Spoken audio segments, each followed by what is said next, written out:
ഗോവധം ആരോപിച്ച് ദാദ്രിയിലും തുടർന്ന് ഇന്ത്യയുടെ വിവിധ ഭാഗങ്ങളിലും നടന്ന കൊലപാതകങ്ങളെക്കുറിച്ച ചോദ്യത്തിലാണ് രാജ്യത്തെ പുതിയ പ്രവണതകൾ ആശങ്കയുണ്ടാക്കുന്നതാണെന്ന് പ്രമുഖ പണ്ഡിതൻ ഡോക്ടർ സാക്കിർ നായിക് പ്രതികരിച്ചത്.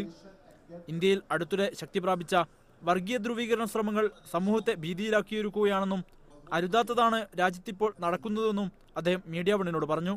Killing any human being, whether Muslim or non-Muslim, is totally prohibited in the Quran. Yes, the whole situation is but natural, and throughout the world, the complete media is talking about it. Not only in India, even the non-Muslim media is saying what's happening is wrong. ഈ ഘട്ടത്തിൽ രാജ്യത്തെ എല്ലാ ജനങ്ങളും ഒരുമിച്ച് നിൽക്കേണ്ടതിന്റെ ആവശ്യകതയും അദ്ദേഹം ചൂണ്ടിക്കാട്ടി. പുതിയ സംഭവവികാസങ്ങൾ രാജ്യത്തിന് തന്നെ അപകടകരമാണെന്നും അദ്ദേഹം മീഡിയ വണ്ണിനോട് പറഞ്ഞു. Unfortunately, that is getting politicized. Dubai GITEX tech week മേളയിൽ ഇസ്ലാമിക് IT ഉൽപ്പന്നങ്ങളുടെ ഉദ്ഘാടന ചടങ്ങിൽ സംബന്ധിക്കുവാനെത്തിയതായിരുന്നു അദ്ദേഹം. ഹാരിസ് അരിക്കുളം, മീഡിയ വൺ, ദുബായ്.